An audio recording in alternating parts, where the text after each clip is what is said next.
बाबा साहब अमर रहे, बाबा साहब अमर रहे, बाबा साहब अमर रहे, इस तरीके की बात आप नारे लगा रहे थे। तो इससे पहले हमें बाबा साहब को समझना थोड़ा जरूरी है। समझना इसलिए जरूरी है कि किसी यूनिवर्सिटी की दीवार पर लिखा हुआ था कि विचारधाराएं कभी मरती नहीं है। किसी यूनिवर्सिटी की दीवार पर लिखा था कि विचारधाराएं कभी मरती नहीं है, यानी कि विचारधाराएं हमेशा अमर रहती है। और हम भी आज बाबा साहब अमर रहे के नारे लगा रहे हैं। लेकिन बाबा साहब का इस संबंध में क्या व्यू था, बाबा साहब इस संबंध में क्या कहते हैं, उस पर भी गौर करना पड़ेगा। जब उन्होंने ये लाइन उस यूनिवर्सिटी में लिखी हुई देखी तो उन्होंने उस लाइन पर कालिक पोस्ट दी और आगे लिख दिया कि विचारधाराएं भी मरती है यदि उनके प्रचारक नहीं हो। जब प्रचारक किसी विचारधारा के खत्म हो जाते हैं तो विचारधाराएं मर जाती है। केवल बाबा साहब अमर रहे के नारे लगाने से बाबा साहब कभी अमर नहीं हो सकते हैं। यदि बाबा साहब को सच्चे अर्थों में अमर करना है, बाबा साहब की विचारधारा को आगे बढ़ाना है, तो बाबा साहब की विचारधारा पर मंथन करना पड़ेगा। केवल इस तरीके की रैलियां निकाल करके जय भीम के नारे लगाने से बाबा साहब अमर नहीं हो सकते हैं।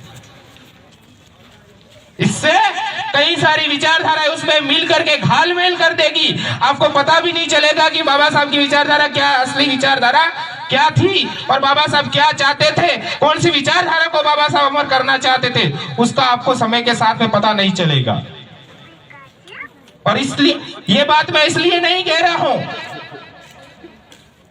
कि आपका कोई मनोबल हताश करने के लिए कह रहा हूं या कोई आपके काम से मैं संतुष्ट नहीं हूं, इसलिए नहीं कह रहा हूं। मैं इसलिए कह रहा हूं कि इतिहास गवाह है, जब भी किसी ने समता, स्वतंत्रता और बंधुत्व की लड़ाई के लिए आवाज उठाई, जब भी किसी ने समानता, भेदभाव, पाखंड, अंधविश्वास के खिलाफ आवाज उठाई, तो उन विचारधाराओं का समय के साथ में पाखंडियों ने मिल करके उन विचारधाराओं का गला घोट दिया और वो विचारधाराएं किसी और रूप में हमारे बीच में आ गई और हम उसी विचारधारा को लेकर के सच मान लिए और उसी विचारधाराओं पर हम चलने लग गए।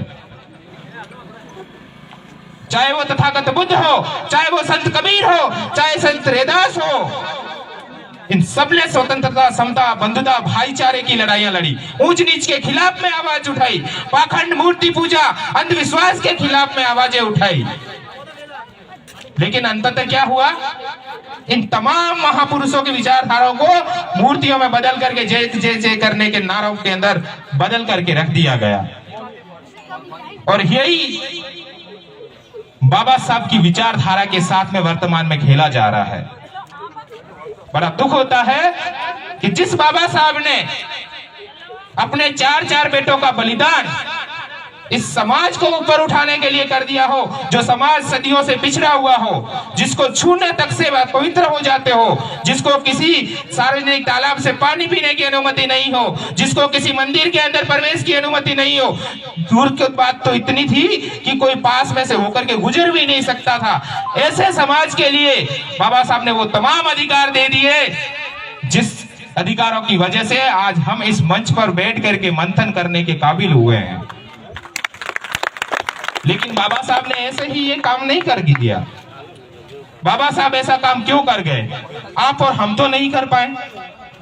उसकी बहुत बड़ी वजह है और वो वजह है उनके मन के अंदर एक दृढ़ संकल्प था।